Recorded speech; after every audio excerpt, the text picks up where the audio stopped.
Hello welcome back. അപ്പോൾ ഇന്നത്തെ ഒരു മുട്ടസുർക്ക റെസിപ്പിയാണ് കേട്ടോ. മുട്ടാപ്പെന്നും പറയും കേട്ടോ നമ്മളെ കണ്ണൂർ. മുട്ടാപ്പം, മുട്ടസുർക്ക അങ്ങനെ കുറേ പേര് ഇതിനുണ്ട്. അപ്പോൾ ഇന്ന് ഞാൻ കടായിലല്ല കേട്ടോ ഇത് ചുടുന്നത്, കാരിയിലാണ് കേട്ടോ, മുട്ടാപ്പക്കാരിയിൽ. അപ്പോൾ ഇതിന് പച്ചരിയാണ് കേട്ടോ എടുത്തത്. അപ്പോൾ ഒരു ഗ്ലാസ് നിറയെ എടുത്തിട്ടുണ്ട്. അപ്പോൾ അത് നന്നായിട്ട് കഴുകിയിട്ട് ഒരു 2-3 മണിക്കൂറെങ്കിലും പൊതിർത്തി വെക്കണേ. എന്നിട്ട് വെള്ളമൊക്കെ വാർത്തിട്ട് അങ്ങ് എടുക്കാം. പിന്നെ ഇതിലേക്ക് ചോറ്, വൈറ്റ് കളറുള്ള ചോറ് ചേർത്താൽ നല്ല വൈറ്റ് കളറിൽ തന്നെ കിട്ടും കേട്ടോ. അപ്പോൾ 2 ടേബിൾ സ്പൂൺ നിറയെ അങ്ങ് ഇട്ട് കൊടുക്കാം. ഒരു ഗ്ലാസ്സിന് 2 ടേബിൾ സ്പൂണ്. പിന്നെ ഞാൻ പപ്പടം ഒന്ന് വെള്ളത്തിലൊന്ന് ഇട്ട് വെച്ചിട്ടുണ്ടായിരുന്നേ, അതും കൂടി ചേർക്കുന്നുണ്ട്. അപ്പോൾ കുറച്ചും കൂടി ഒന്ന് പൊങ്ങിയിട്ടൊക്കെ കിട്ടുമേ. ഇത് നിർബന്ധമൊന്നുമില്ല, വേണമെന്നുണ്ടെങ്കിൽ. പിന്നെ ഒരു ഗ്ലാസ് അരിക്ക് 1 ഗ്ലാസ് വെള്ളം നിറയെ വേണ്ട, കുറച്ചിട്ട് ഒഴിച്ചു കൊടുക്കാം. പിന്നെ ആവശ്യത്തിനുള്ള ഉപ്പ് ഇട്ടിട്ട് ഒന്ന് അരച്ചെടുക്കാം. അപ്പോൾ ഇത് നമുക്ക് കിട്ടേണ്ടത് കട്ടി മാവല്ല, നല്ല ലൂസുമല്ല. ദോശക്കൊക്കെയുള്ള മാവിന്ന് ഒരു ഇച്ചിരി കട്ടി അങ്ങനെ എടുത്താൽ മതി കേട്ടോ. അപ്പോൾ ഒരു ഗ്ലാസ്സിൽ നിറയെ ഒഴിക്കാണ്ട് തന്നെ വെള്ളം ഒഴിച്ച് കഴിഞ്ഞാൽ കറക്റ്റായിട്ട് കിട്ടുമേ. പിന്നെ ഇതാ ഞാൻ മുട്ടാപ്പക്കാരിയിൽ ചുടുന്നത് മക്കൾക്ക് ഇങ്ങനെയൊക്കെ കൊടുക്കുമ്പോൾ അവർക്ക് കഴിക്കാൻ രസമല്ല. പിന്നെ കടായിൽ ചുടുന്നുണ്ടെങ്കിൽ അങ്ങനെ ചുട്ടെടുക്കാം കേട്ടോ. പിന്നെ ഇത് ഞാൻ തിരിച്ചിടുന്നില്ല കേട്ടോ, ഇതിപ്പോൾ ഇങ്ങനെ തന്നെ വേവിച്ചെടുക്കുകയാണ്. അപ്പോൾ തിരിച്ചിടാണ്ട് ഉള്ളു വേവോ എന്നുള്ള ഡൗട്ട് ഉണ്ടാവും. അങ്ങനെയൊന്നുമില്ല, നന്നായിട്ട് തന്നെ വെന്ത് കിട്ടും. അത് ഞാൻ ലാസ്റ്റ് കാണിക്കുന്നുണ്ട്. അപ്പോൾ ഒന്ന് നോക്കിക്കാം. ഇത് എല്ലാം ഇതുപോലെ വെച്ചെടുക്കാം. അപ്പോൾ മീഡിയം ഫ്ലെയിമിലാണ് കേട്ടോ വെക്കേണ്ടത്, കൂടുതൽ തീ കൂട്ടിയിട്ട് വെക്കരുത്. പിന്നെ ഇത് ചെറുതായിട്ട് പൊങ്ങി വരാനും തുടങ്ങും. പിന്നെ സൈഡിൽ ഗോൾഡൻ ബ്രൗൺ ആയിട്ട് വരും. അപ്പോൾ നമുക്ക് എണ്ണയിൽ നിന്ന് ഇത് കോരിയെടുക്കാം കേട്ടോ.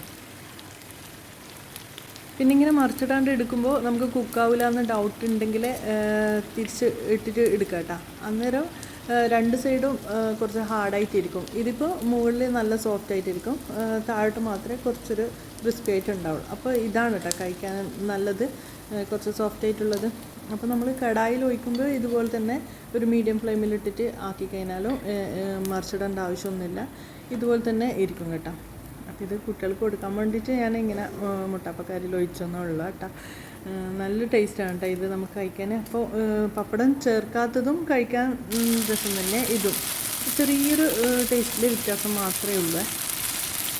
ഇനി ഇത് നമ്മൾ കണ്ണൂർ രാവിലെ കഴിക്കുന്ന മുട്ടാപ്പം അല്ല കേട്ടോ. അപ്പോൾ അത് ഈ ഒരു കാരിയിൽ തന്നെയാണ് ചൂടാം. പക്ഷേ ഇതിൽ കുറച്ചുകൂടി സാധനങ്ങൾ ചേർക്കും കേട്ടോ.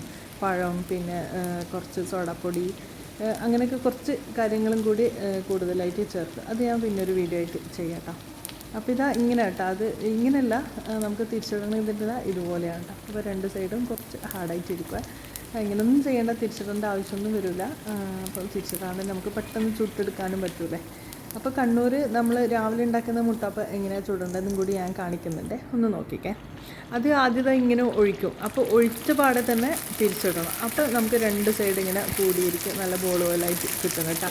അപ്പോൾ ഒഴിച്ച പാടെ തന്നെ തിരിച്ചിടാൻ നോക്കണം കേട്ടോ, എന്നാലേ അങ്ങനെ ഇരിക്കുള്ളൂ.